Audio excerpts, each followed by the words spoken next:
For more on this impasse, we bring in the mayor of Windsor, Ontario, Drew Dilkens. Mayor, thank you so much for speaking with us, especially during this tumultuous time.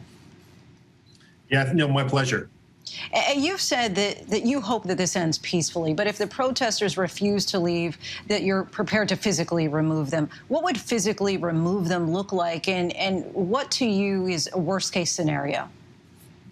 Well, listen, we hope at the end of the day that we can get compliance from the people who are on the ground. They have certainly made their point over the last 4 days. But at the end of the day, this is an illegal protest. They are blocking off and choking the economies of both the United States and Canada.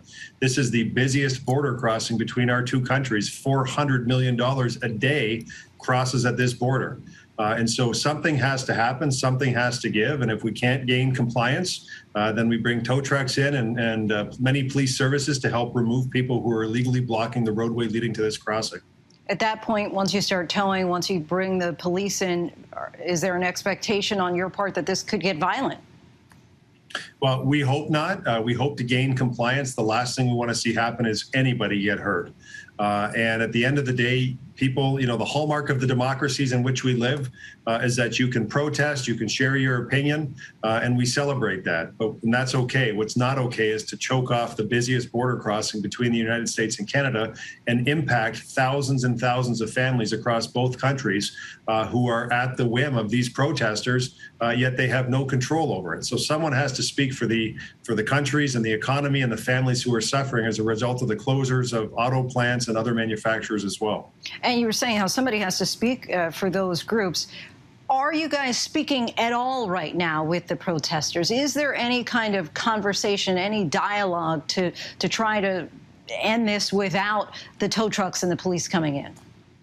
Police have had dialogue and negotiations with the protesters since the early hours of the protest. But I can tell you what we have on the ground here is really a leaderless movement. You have people who are professional protesters who are here. You have people protesting climate change, protesting vaccine mandates. You have people, this is effectively somewhat like a protest or a rally at a G7 or a G20 meeting, people who are anti-government. And so even if some of them got the mask rules waived or the vaccine mandate waived, I fear that hundreds of them would still stay here because you haven't addressed those concerns. And that's part of the problem. There's no direct person to talk to try and find a resolve to this complicated issue. And so, Mayor, what do you feel that you need the most right now? What kind of resources could Windsor benefit from to handle this situation? Well, we have put a request into both our provincial and federal governments asking for more boots on the ground. Send us more police officers so that we can help deal with the situation that we have in front of us. And at the end of the day, we want this to end peacefully. We don't want anyone to get hurt, but left with no other choice, we'll have to bring equipment in and start moving vehicles off the road and get this economy humming again.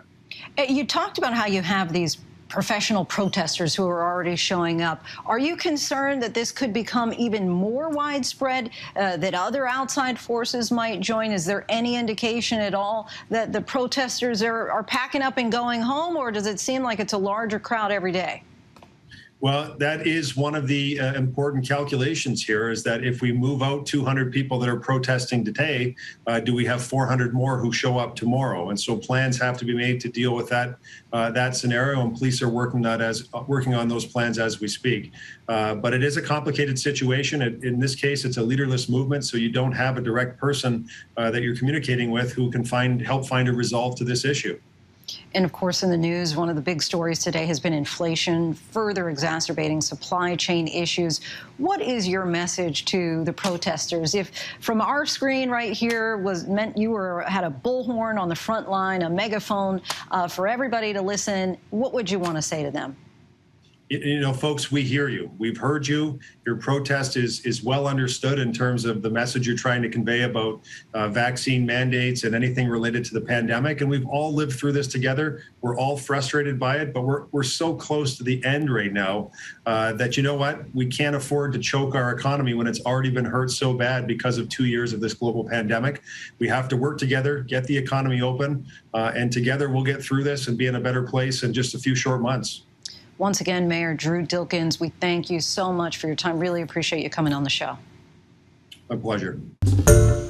Hi, everyone. George Stephanopoulos here. Thanks for checking out the ABC News YouTube channel. If you'd like to get more videos, show highlights, and watch live event coverage, click on the right over here to subscribe to our channel. And don't forget to download the ABC News app for breaking news alerts. Thanks for watching.